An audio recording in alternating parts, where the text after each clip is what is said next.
The galaxy had always looked down on humanity, dismissing Earth as an insignificant backwater, a fragile planet whose people were weak, divided, and technologically primitive compared to great interstellar powers that ruled the stars. For centuries, alien empires traded and fought among themselves while humans remained mostly ignored, tinkering with their ships, weapons, and communications, unaware or unconcerned with the vast civilizations beyond their solar system. The initial contact had been disastrous for the invaders who attempted to assert dominance over humanity, sending diplomatic envoys with threats and ultimatums, confident that the small planet would submit without resistance. On Earth, the leaders, scientists, and military strategists observed these developments carefully, knowing full well that open confrontation would eventually come, but they also recognized that the aliens had underestimated human creativity, resilience, and the capacity to adapt under pressure. In the orbital command center above Earth, Admiral Jonathan Harris reviewed the fleet movements with a calm intensity, his eyes scanning the holographic displays of alien warships converging toward the solar system. Each vessel, larger and more advanced than the last, carried weaponry designed to obliterate entire continents, yet Harris knew that raw power alone did not guarantee victory. Across the planet, civilians had been evacuated to subterranean shelters, schools converted into training facilities, and industrial plants repurposed to produce advanced weaponry that, though unseen by the galaxy, was a product of human ingenuity pushed to its limits. The first wave of alien scouts entered the atmosphere above the Pacific Ocean, expecting minimal resistance, only to encounter automated defense drones that had been disguised as routine satellites, striking with precision guided by algorithms developed in secret by Earth's top scientists. Panic rippled through the alien crews as their energy shields failed against unconventional munitions, and for the first time, they realized that humanity had not only prepared but had done so with ruthless efficiency and ingenuity. On board the alien flagship, Commander Veltra of the Sora's collective screamed orders as energy beams misfired and communications relayed frantic reports of losses among their scouting forces. Veltra had assumed humans would flee or surrender, yet every calculated strike met with unforeseen countermeasures, from electromagnetic pulses disrupting navigation to projectile weapons capable of piercing the hulls of vessels far larger than anything humans had supposedly mastered. Back on Earth, the President coordinated with military leaders via secure channels, issuing commands that seemed almost prophetic in their precision, orchestrating counterattacks that hit the aliens where they were weakest, exploiting their overconfidence and lack of knowledge about human tactics. Scientists monitored alien attempts to jam communications, deploying backup systems that allowed humans to coordinate strikes across multiple theaters simultaneously, creating the illusion of omnipresence and unending resources. As the initial engagements escalated, alien diplomats attempted to negotiate, only to be intercepted by stealth teams who revealed humanity's technological advancements one calculated display at a time, turning the envoys into witnesses of the sheer scale and effectiveness of Earth's preparations. Entire alien squadrons were redirected into decoys, ambushed by hidden fleets that appear out of nowhere, using Earth's gravitational anomalies to mask their movements. The humans employed a mix of conventional and experimental strategies, ion disruptors, adaptive shield-piercing projectiles, and AI-controlled drones that could coordinate faster than any alien command network, overwhelming the invaders' assumptions that speed and size equaled superiority. The battle raged above and below Earth's atmosphere, in orbit and in deep space, as alien commanders struggled to understand how a planet they had dismissed as insignificant could cause so much damage, and the first cracks of panic spread through the ranks. Each failed strike, each lost ship, reinforced a growing belief among human leaders that the key was not to match alien firepower, but to outthink, outmaneuver, and outlast it, leveraging home field advantage, ingenuity, and a relentless determination that had defined humanity for millennia. Throughout cities and remote bases, technicians worked tirelessly to adapt captured alien tech, reverse engineer weapons, and implement strategies that combined centuries of human military doctrine with real-time innovation, creating an unpredictable and deadly force that left alien admirals scrambling. Even the civilian population contributed, volunteering in research, logistics, and supply chains, understanding that survival required more than armies and fleets. It demanded a united species willing to rise above fear, doubt, and exhaustion. The psychological impact on the aliens was immediate. Reports of unexpected human maneuvers, devastating ambushes, and technological reversals spread to the fleet, undermining morale and turning what they had assumed would be a routine conquest into a chaotic struggle for survival. On the ground, military units trained for interstellar combat prepared contingency operations for the possibility that alien forces might breach the atmosphere, establishing fortified zones, evacuation corridors, and integrated defense networks that allowed for rapid deployment of both troops and automated systems. The initial human victories were not just tactical, they were symbolic, signaling that Earth would not be dominated through intimidation or advanced technology alone. The aliens had assumed humans were predictable, and every prediction they had made was proven wrong, as humans adapted, improvised, and struck back with a combination of ferocity, precision, and strategy that no alien intelligence could fully anticipate. High above, orbital platforms fired synchronized barges that disabled key alien ships, while planetary defenses launched missiles with near-perfect accuracy, creating a spectacle of destruction that made it clear to any observing alien faction that humanity was not to be underestimated. Reports of alien casualties reached the Galactic Council, sparking debates and disbelief as their members struggled to reconcile centuries of assumptions about human inferiority with the reality unfolding across space above Earth. Humanity had not only survived the first assault, but had turned the tide in several key engagements, proving that resilience, intellect, and coordinated effort could overcome raw strength and technological advantage. Yet despite these successes, human leaders remained vigilant, knowing that the galaxy would not relinquish its ambitions easily, and that the true test of human ingenuity and resolve was only beginning. In the midst of the chaos, Admiral Harris convened with key commanders and scientists, discussing the next phase of their strategy, focusing on exploiting weaknesses in alien fleet formations, using unpredictable maneuvers, and continuing to integrate human and capture technology in ways the invaders could not anticipate. Each decision, each tactical deployment, emphasized a principle that would become a hallmark of humanity's defense and offense: adaptability, unity, and the relentless will to survive and dominate. As the night sky above Earth lit up with energy beams, explosions, and the trails of interstellar projectiles, the planet's population watched from secure shelters, realizing that their species had crossed the threshold into a new era, one where they were no longer the passive observers of galactic power struggles, but active participants capable of striking hard and reshaping the balance of power across the stars. In every sector, from orbital command centers to remote planetary outposts, humans coordinated with unprecedented precision, demonstrating that intelligence, creativity, and determination could rival or surpass the brute force of empires that had long considered themselves invincible. The aliens, meanwhile, began to comprehend the gravity of their miscalculation, facing a species that was underestimated at every level, and every failure to predict human ingenuity compounded the disastrous consequences of their invasion. Humanity's response had been methodical, yet relentless, turning initial defensive measures into offensive campaigns, blurring the line between survival and conquest, proving that a species previously considered insignificant could, when united and prepared, strike hard enough to make empires reconsider their arrogance, a realization that would echo throughout the galaxy for years to come. As the alien fleets reeled from the devastating first strikes, humans escalated their operations with a precision that confounded the invaders,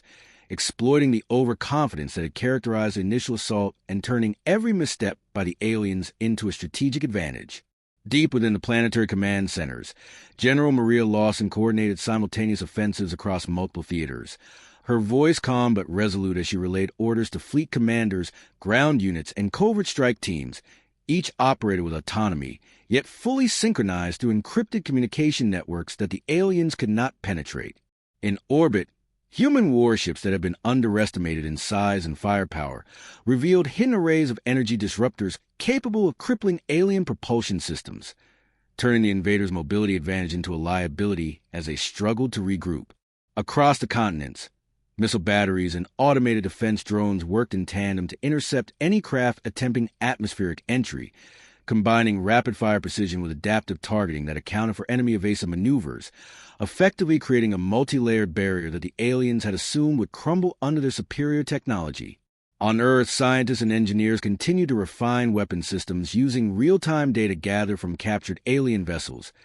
integrating unfamiliar technology with human designs in ways that defied conventional expectations and created a cascade of surprises that left enemy commanders scrambling. In the first major engagement over the Atlantic, a formation of alien warships attempted to concentrate fire on a human orbital station,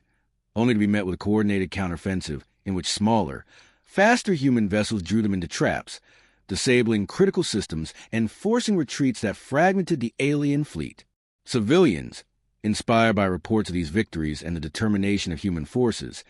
contributed to the war effort by operating supply chains, manufacturing components, and participating in intelligence networks, their involvement blurring the lines between military and civilian roles and reinforcing the message that humanity's strength was collective, not just technological. Even alien communication satellites, assumed to be invulnerable, were intercepted and hacked by human teams using algorithms developed in secret laboratories, creating misinformation campaigns that fed confusion and mistrust among the invaders, disrupting their command hierarchy and causing critical delays in decision-making. Across the Pacific, human stealth units executed surprise boarding operations on alien vessels that had underestimated the possibility of human infiltration, seizing control of key ships and studying their internal technology to further enhance Earth's defenses,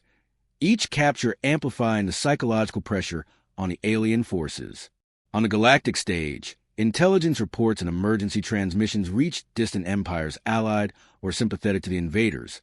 spreading word of humanity's unexpected capabilities and forcing debate over the feasibility of continued aggression toward Earth. The aliens' assumption that humans were primitive and incapable of rapid technological adaptation was repeatedly disproven as Earth scientists demonstrated innovations such as adaptive shields that countered alien beam weaponry and projectile munitions designed to exploit weaknesses in hull structures, turning seemingly minor skirmishes into demonstrations of overwhelming tactical advantage. Human commanders coordinated multi-vector attacks that drew enemy forces into carefully prepared kill zones, where orbital defenses, ground-based artillery, and agile spacecraft converged simultaneously, overwhelming the aliens' numerical superiority with strategic brilliance and coordinated execution. On the ground, specialized infantry units trained for zero-gravity and high-altitude combat conducted rapid deployments via anti-gravity shuttles, intercepting alien landing parties before they could establish footholds and capturing high-value targets for intelligent analysis, further accelerating humanity's ability to anticipate enemy tactics. The aliens, despite their advanced sensors and faster-than-light communication capabilities, found themselves consistently outmaneuvered as humans applied ingenuity, psychological insight, and adaptive tactics, turning the battlefield into a landscape of uncertainty for every invading force. In orbit, human ships operated in swarms, coordinated by AI systems designed to mimic natural patterns and unpredictability, confounding alien targeting systems, and making each engagement a costly gamble for the attackers. Alien fleets that had assumed dominance now faced the stark reality that Earth was not only defending itself, but initiating calculated strikes that inflicted cumulative damage, forcing retreats, and sowing discord among the invaders' high command. Every human victory, no matter how small, was magnified through carefully disseminated broadcasts to alien forces, creating uncertainty and fear, while reinforcing the perception that Earth's defenses were inexhaustible and human ingenuity boundless. As alien admirals convened to reassess their strategy, reports of failed boarding attempts, sabotaged systems, and the relentless adaptation of human technology forced a re-evaluation of their assumptions, leading to heated arguments over the feasibility of continued aggression and the underestimated resilience of a species they had once deemed negligible. Meanwhile, human pilots executed daring sorties through asteroid fields and debris belts, exploiting knowledge of local space hazards to ambush alien convoys, using gravitational slingshots and unconventional flight paths that alien navigators could not anticipate, further cementing perception that Earth's defenders were always one step ahead. Across the globe, underground research facilities accelerated development of experimental weapons that combined kinetic energy projectiles with adaptive shielding and stealth technology, creating armaments that alien engineers struggled to comprehend, let alone counter, while simultaneously producing advanced AI targeting systems that allowed human forces to operate with unprecedented efficiency and coordination. In the diplomatic sphere, Earth's leaders released selective intelligence to the galactic community, highlighting alien miscalculations and human successes, shifting the narrative from a weak backwater planet to a rising power whose capabilities could no longer be ignored, fostering cautious respect among previously indifferent or hostile civilizations. As the second wave of alien reinforcement approached, they encountered resistance that had been meticulously prepared, with human forces anticipating every predictable maneuver and turning even minor mistakes into decisive losses, demonstrating that underestimation of humanity was not merely dangerous but catastrophic. With each engagement, humans refined their tactics, integrating lessons from prior encounters into an evolving doctrine that combined offensive and defensive operations, electronic warfare, psychological strategy, and rapid technological adaptation,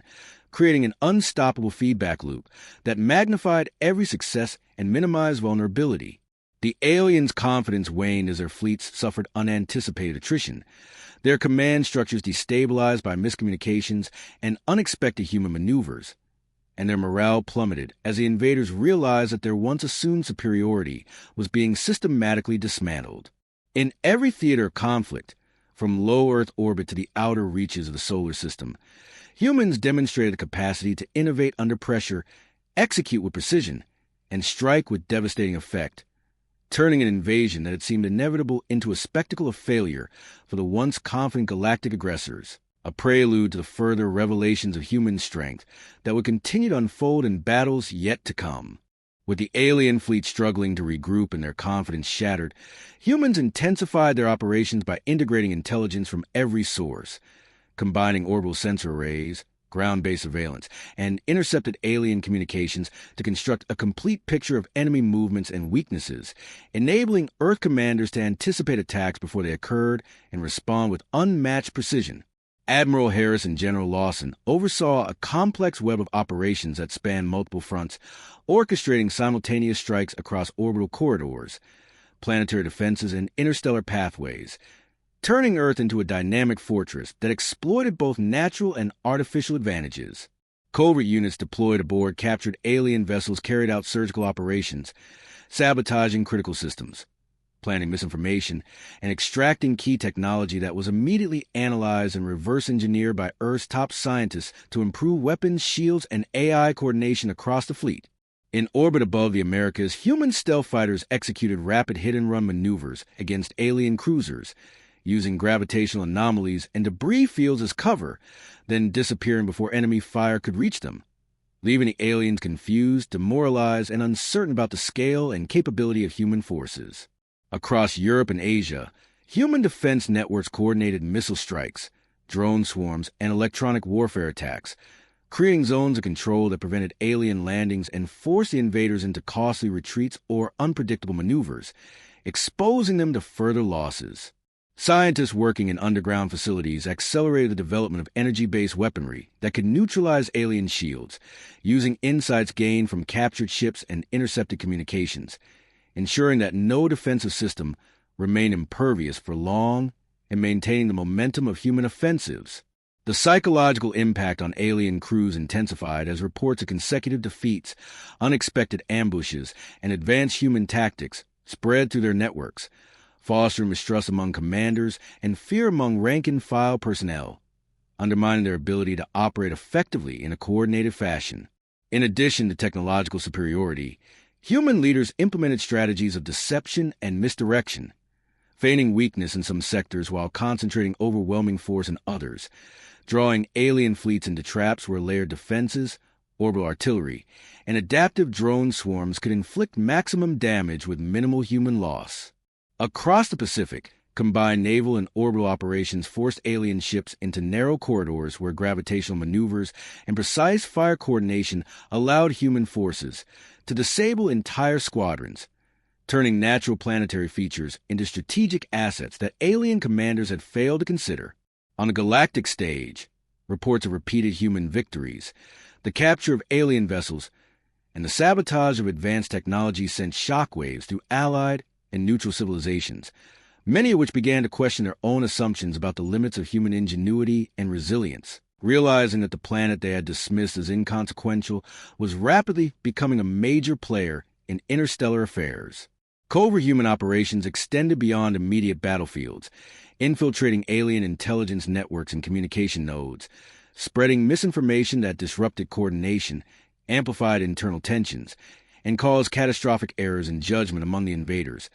demonstrating that the fight was as much about brains and strategy as it was about firepower. In orbital combat zones, human vessels operated in highly adaptive formations that constantly shifted based on real-time analysis, making it impossible for alien targeting systems to predict movements and leaving their weapons largely ineffective, while AI-assisted predictive algorithms allowed human pilots to anticipate enemy maneuvers and counter them before strikes could be executed. On the ground, specialized units conducted rapid deployments to key strategic locations, securing critical infrastructure, maintaining supply lines, and coordinating with orbital support to repel any attempted alien landings, effectively neutralizing the invaders' capacity to gain a foothold anywhere on the planet. Every failed alien operation, every destroyed ship, and every thwarted maneuver reinforced a growing understanding within the human command that strategy, adaptation, and unity could overcome even the most technologically advanced opponents, and these lessons were immediately integrated into subsequent operations to maintain the relentless pace of attacks. In addition, captured alien vessels were dismantled, studied, and repurposed for human use, providing both a technological edge and a psychological boost as pilots and engineers learned to exploit systems the invaders had believed unassailable, turning enemy advantages into human assets. Across every theater of conflict, humans demonstrated the ability to operate in a coordinated, decentralized fashion, leveraging local initiative while maintaining strategic cohesion, ensuring that no isolated unit was ever vulnerable and that alien forces faced unpredictable resistance at every turn. Even alien reinforcements arriving from distant systems were quickly neutralized or forced into retreat by the combined use of intelligence, ambush tactics, and adaptive weaponry, demonstrating that Earth had transformed from a passive defender into a proactive, dominant force capable of controlling the tempo and location of engagements. Diplomatic efforts by alien factions attempting to negotiate ceasefires or extract concessions were intercepted or ignored, as human leaders understood that showing weakness or offering dialogue before securing victory would invite further aggression, and instead focus on systematically dismantling enemy capacity and morale. In orbital battlefields, coordinated volleys of energy disruptors, precision-guided projectiles, and adaptive shielding created a visual and tactical spectacle of human dominance, with alien ships being disabled, captured, or destroyed in ways that highlighted the gap between assumed superiority and actual battlefield effectiveness. The aliens' attempt to coordinate multiple fleets were continuously frustrated by human disruption tactics, which included jamming communication channels, hacking command nodes, and exploiting vulnerabilities in navigation systems,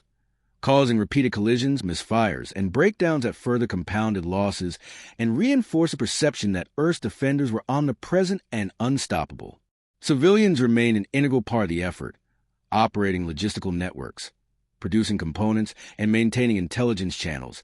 illustrating that humanity's advantage lay not only in technology and tactics, but in the collective effort of an entire species united under the imperative of survival and defense. The relentless application of adaptive tactics, integrated technology, and strategic foresight ensured that every engagement favored humans, turning a conflict initially conceived as an alien conquest into a systematic demonstration of human superiority, leaving invaders demoralized, confused, and struggling to comprehend the scale of their miscalculation. Even as alien fleets attempted desperate last-minute maneuvers to regain lost territory and suppress human resistance, Earth's forces countered with synchronized strikes across multiple layers, reinforcing the principle that the planet's defense was both deeply flexible and brutally effective. With each engagement, humans refined their operational doctrine, ensuring that victories were cumulative and that alien forces never regained the initiative, effectively rewriting the rules of interstellar combat and establishing a precedent that intelligence, adaptability, and unity could overcome overwhelming technological advantage. By the time alien admirals convened to reassess their strategy, they faced the stark reality that humanity had transformed from a planet to be conquered into a dominant power capable of dictating the terms of engagement, a realization that forced panic, uncertainty, and fractured decision-making across every level of the invaders' command. The battles above Earth continued to escalate in intensity and scope, but with every confrontation, Humans demonstrated that preparation, ingenuity, and the collective will of the species willing to fight for survival could outmatch fleets that had assumed superiority, setting the stage for even more decisive actions that would determine the future of the solar system and humanity's place in the galaxy. As alien command authority continued to fracture under the weight of repeated defeats, humanity shifted from reactive defense to calculated dominance, initiating operations designed not merely to repel, but to cripple the invaders' capacity to wage war anywhere near the solar system. And this strategic transition marked a turning point that even the most hardened alien tacticians could no longer ignore. Admiral Jonathan Harris authorized deep space pursuit missions, sending human strike groups beyond traditional defensive perimeters to hunt down retreating alien task forces, disrupting their regrouping efforts and severing their supply lines before they could be reestablished. These missions relied on newly integrated propulsion systems adapted from captured alien drives, allowing human ships to match or exceed the speed of their enemies, while retaining superior maneuverability and targeting precision. In coordinated waves, human fleets struck fuel depots, communication relays, and staging zones, executing rapid assaults that left alien formations scattered, isolated, and vulnerable, unable to consolidate or mount organized counteroffensives. Meanwhile on Earth, General Maria Lawson oversaw the deployment of planetary-scale electronic warfare arrays capable of projecting interference fields deep into space, disrupting alien navigation and sensor systems, and creating vast regions of operational blindness in which human forces could maneuver undetected. The psychological pressure on the invaders intensified as reports of disappearing convoys lost communication with entire battle groups,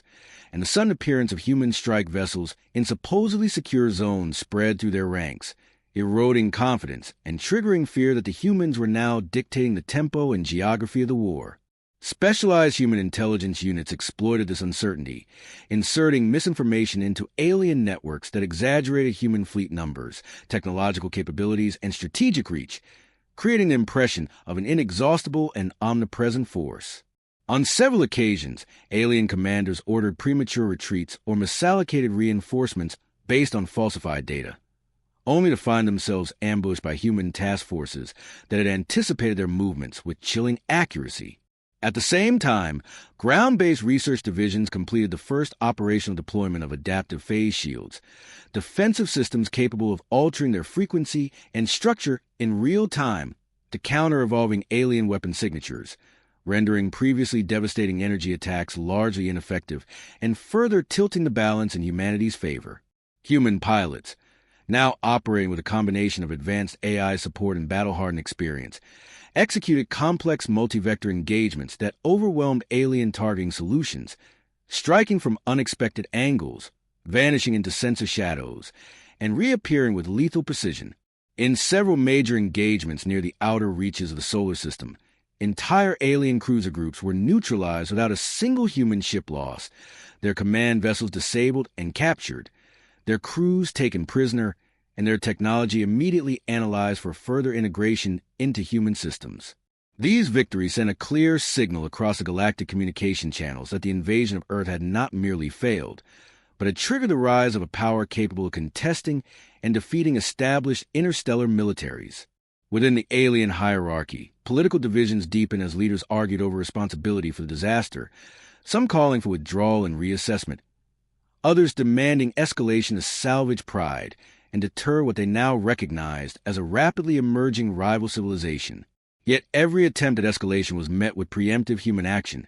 as strike groups intercepted reinforcement fleets before they could converge, using predictive modeling and real-time intelligence to dismantle formations piece by piece. On Earth, civilian morale reached a level of determined confidence,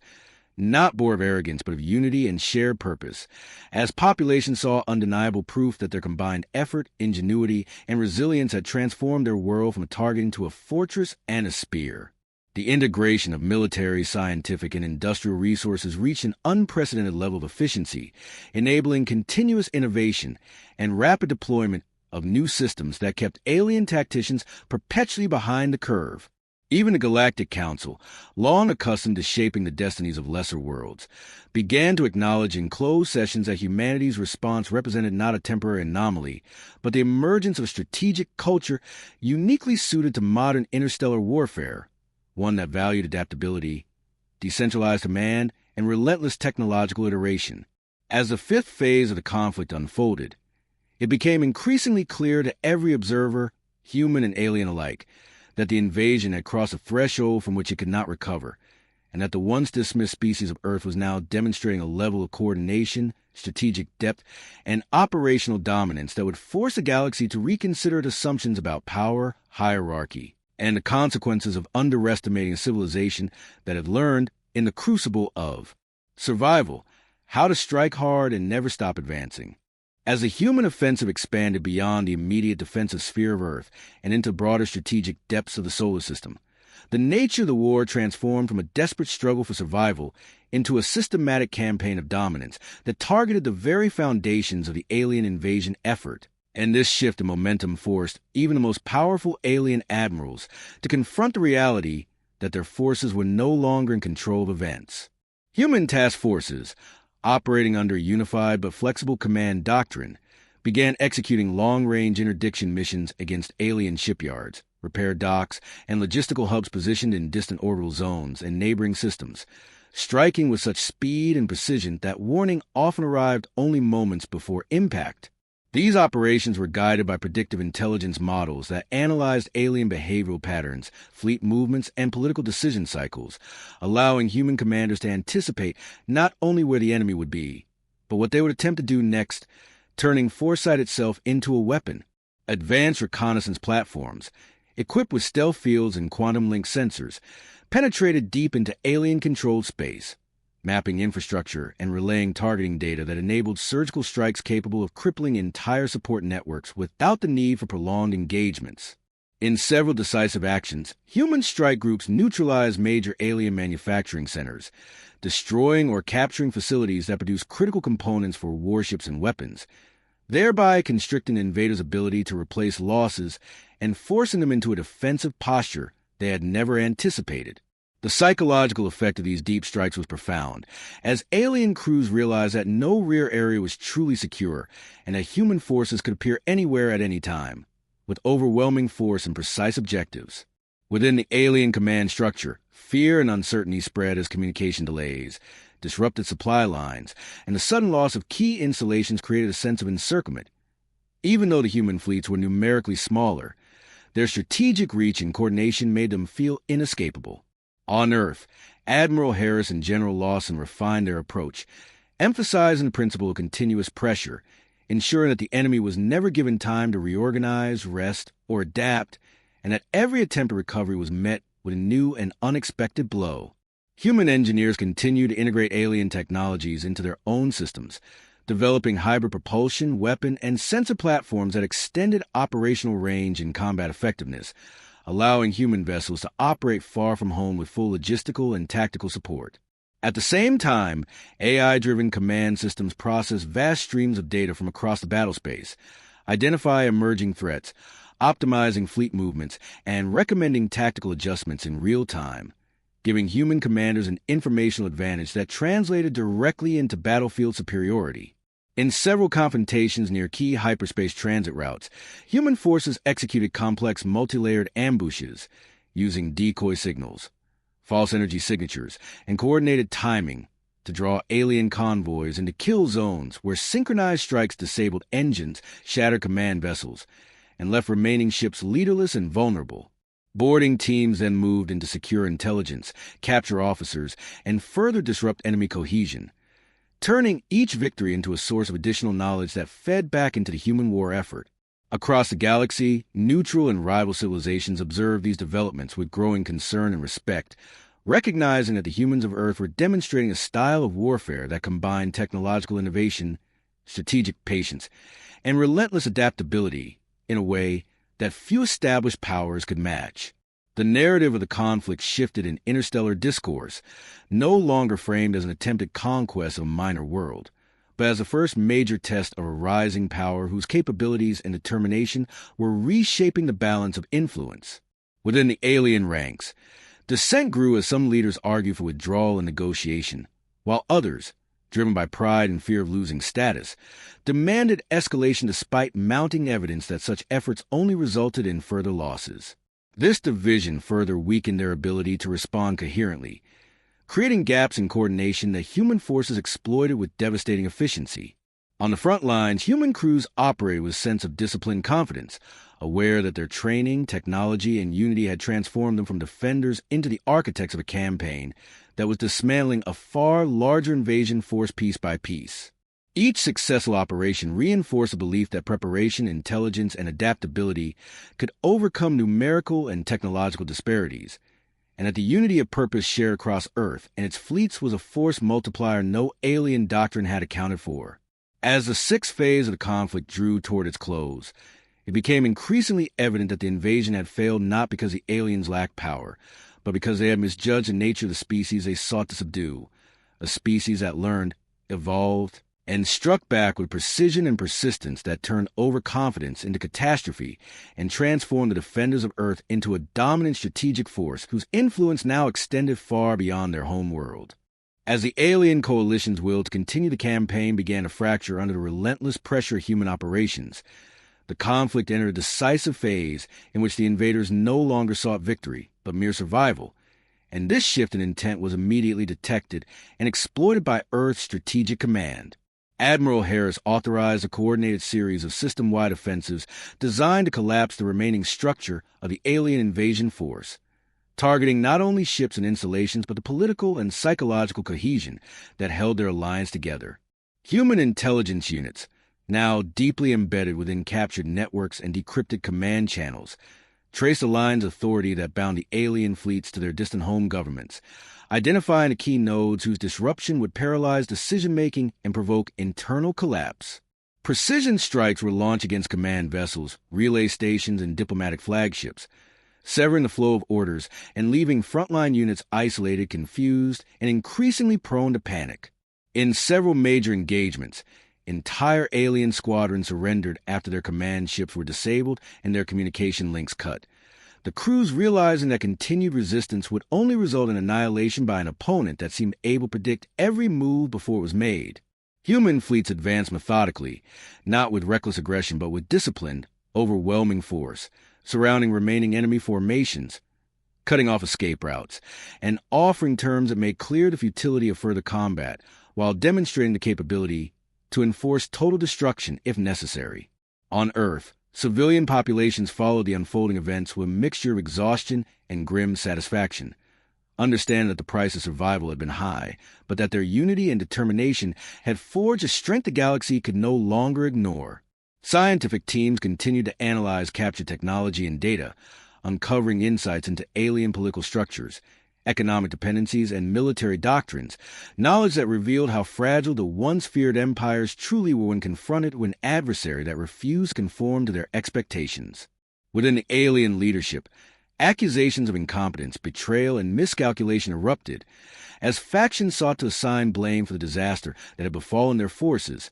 further accelerating the breakdown of coordinated resistance. Some commanders attempted desperate final offensives, launching ill-planned attacks in the hope of regaining honor or momentum, only to be intercepted and neutralized by human strike groups that had already mapped their trajectories and prepared countermeasures, turning these last efforts into brief, one-sided engagements. Others sought negotiation, transmitting fragmented messages that acknowledged human superiority and requested ceasefires, their tone stripped of the arrogance that had characterized the initial invasion and replaced by caution and fear. Human leaders, while open to prospect of ending the conflict, remained firm in their demands, insisting on complete withdrawal from the solar system, the dismantling of forward bases, and the surrender of key technologies and personnel as guarantees against future aggression. Throughout these exchanges, the balance of power was unmistakable, with humanity dictating terms from a position of strength earned through sacrifice, innovation, and unwavering resolve. In orbit and deep space, human fleets maintained their formations and readiness, prepared to respond instantly to any sign of renewed hostility, while also demonstrating restraint and discipline that signaled their intent to secure lasting security rather than pursue meaningless destruction. Observers from neutral and rival civilizations monitored the situation closely,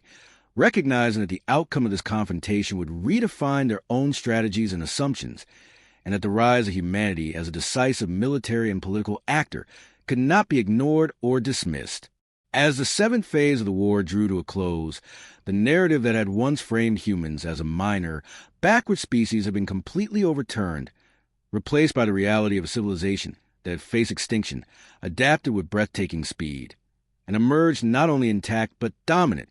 having forced a far larger and more technologically advanced coalition to the brink of collapse through superior strategy, unity, and the relentless application of intelligence and will, setting the stage for the final resolution in which the full consequences of the alien miscalculation would become undeniable to the entire galaxy. As the last organized elements of the alien invasion force withdrew from the solar system under the watchful presence of human fleets, the full weight of their catastrophic miscalculation finally settled across the galaxy, and what had begun as a campaign of domination ended as a lesson that would echo through interstellar history for generations. The remaining alien command vessels transmitted formal declarations of retreat, acknowledging defeat and accepting conditions imposed by Earth's leadership,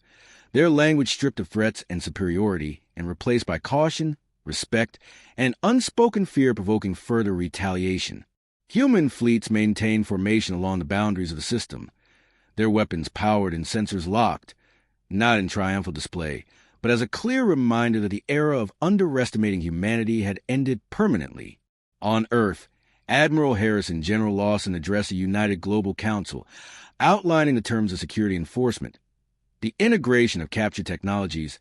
and the establishment of early warning networks that would ensure no future armada could approach undetected or unchallenged, emphasizing that the survival of their species had forged a new doctrine in which preparation, unity, and strategic foresight would define humanity's role among the stars. Scientists and diplomats worked alongside military planners to analyze the political fractures within the alien coalition, understanding that their defeat had destabilized long-standing power structures, and that the vacuum left behind would reshape alliances, trade routes, and strategic balances across multiple sectors of space. The Galactic Council, once dismissive and distant,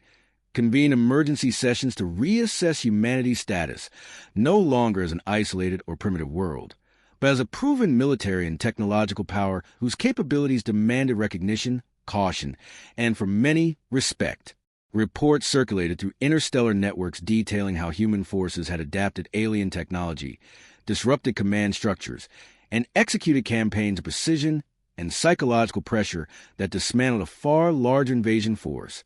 transforming what was intended to be a swift conquest into a humiliation that exposed the vulnerability of empires built on arrogance and rigid doctrine. Among the alien populations, the narrative of human weakness collapsed, replaced by stories of species that had turned desperation into innovation, unity into strength, and defense into dominance, a civilization that had learned to fight not just with weapons, but with intelligence, coordination, and an unbreakable will to survive. On Earth, life slowly began to return to a state of guarded normalcy, cities emerging from shelters, industries shifting from emergency production to long-term development, and educational institutions incorporating the hard lessons of the conflict into the training of a new generation that understood the responsibilities of power and the cost of complacency. Yet there was no illusion that the galaxy had become safe, only the certainty that humanity would never again face it unprepared, and that any future challenger would encounter species that had already proven a capacity to adapt faster, think deeper, and strike harder than those who sought to dominate it. The alien commanders who had survived carried with them the memory of human resistance, of strategies that unraveled their plans, of technologies that nullified their advantages, and of a unity of purpose they had never anticipated. And these memories shaped the counsel they would give their governments, warning that Earth was no longer a target, but a force whose response to provocation would be swift, calculated, and devastating. Across the stars, the story spread an invasion that had failed miserably, not because the invaders lacked power, but because they had underestimated the nature of the species they confronted, a species that, when pushed to the brink, had revealed capacity for innovation, coordination, and relentless resolve that redefined the balance of power and marked the beginning of a new chapter in galactic history, one in which humanity stood not as a minor participant, but as a dominant presence, whose rise had been forged in the crucible of war, and whose message to the cosmos was clear: that Earth would never again be seen as weak, and that those who struck it would face a response they would not survive,